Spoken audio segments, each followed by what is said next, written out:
As the saying goes, everything old is new again. And apparently, that's true for dating. That's right. I guess nearly half of Gen Zers are single right now. And lately, they're turning away from the phone and turning toward traditional ways of finding love. Take a look. It's 2026, and Gen Z singles are going analog. The hottest new dating trend is all about ditching the apps and meeting people IRL. Like Naomi Lanage.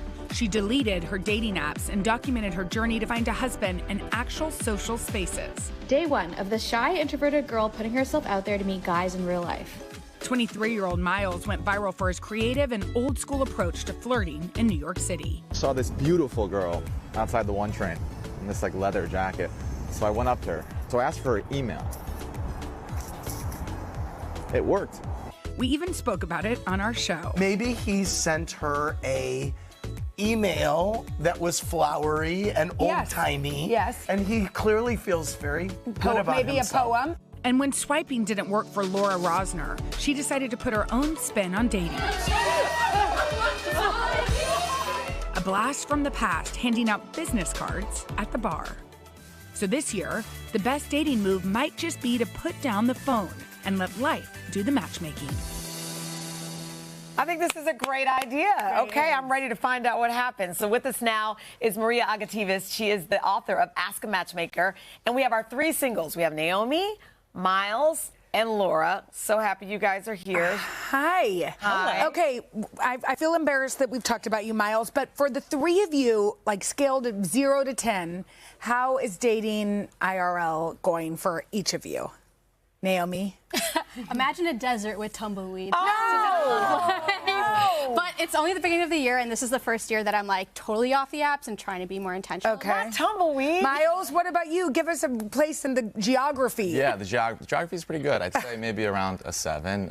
The email situation is going well. Good. We're talking, but I think, yeah, the overall sort of feeling, I think my video went viral because we're seeing that trend of people starting to, especially men, need to do it a little bit more. Like go up and meet people. Need to do it. Yeah. Laura? Yeah, totally. Dating in real life is so much more fun, talking to people and not doing the apps. Honestly, the apps are getting so boring, and it's just like you have that spark initially when you meet somebody in person, and I think there's nothing really that compares to that online. It's just not the same. Yeah. So you deleted all of the apps, right? And you put the phone down.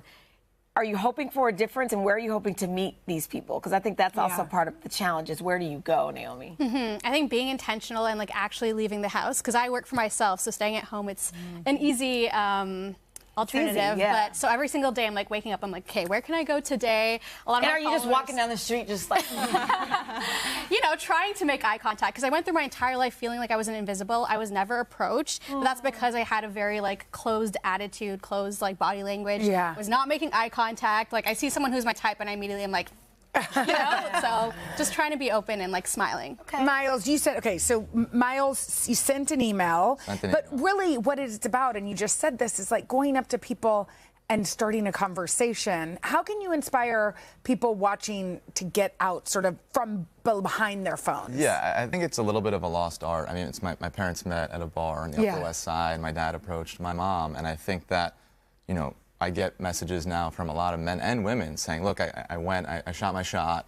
Maybe it didn't work, but I feel different, right? I think that it's about breaking down that wall in person that shouldn't be there, right? And a lot of people are more normal and want to talk than you'd think, and so, yeah, that'd be my advice. I love that. And Laura, you actually brought your business cards. Yes, Did people think that was weird? Like, hi, my name is Laura, here's my card. Maybe like, and what's on the card?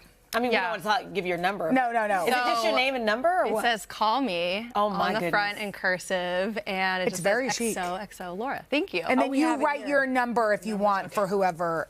So I did print it on the back. Oh, yeah, don't You show printed. Yes. So I have a question. Look at me raising my hand like I'm in class. Yes, please. Did anybody call you back? Yes. Oh, okay. They Great. have. Don't worry. Yes. And me and my friends have been giving them out, and you know we've gotten some dates from it, even some second dates. So Good. It's really working. Good. And I think like it's just that initial rejection that people are afraid of. I think like once you just break that barrier and you're able to really start that conversation, it's really not so scary. You know, people want to talk. Yeah, Maria, you're a matchmaker. You do this every single day.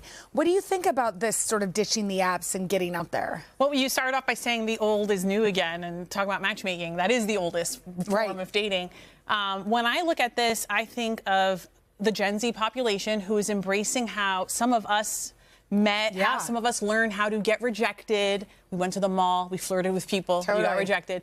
We created a social space to meet new people, and I see these really creative ways where that old way of dating like it's 1996, it's coming back, and I love it. As a matchmaker, it's news to my ears because that's what I want. I want people to feel friction. What about, give us like a couple tips for people watching that want to meet somebody. Like where do they go? What do we do?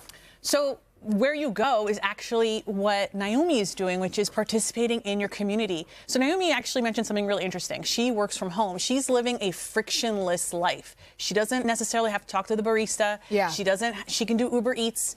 You have to intentionally put yourself out there, and that means you don't necessarily have to do what Laura's doing with passing out cards, but participating in your community, going to local sporting events, checking out the programming at your local JCC or your local YMCA or maybe your church or synagogue or mosque. There is programming out there for your community where you can meet people that might share in your values and your lifestyle. And what about the people that don't want to give up the apps? What's your piece of advice? I think it's okay to use the apps, but you have to stop calling them dating apps in your head and start calling them meetup apps. I talk about this in depth in my book, Ask a Matchmaker, where if you put in that mindset, it does change your attitude on how quickly you're willing to meet with someone to check if you vibe. Yeah, right? Instead of just leaving everything online. People fall in love via text, and you don't even know what this person smells like. So That's just meet up quickly, go for that walk, go for that coffee, and if it works out, then you schedule your real first date.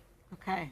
Good advice. Will you guys keep us posted? Yes. Good luck with the email, girl. Yeah. You're invited to the wedding. I'll be a flower girl.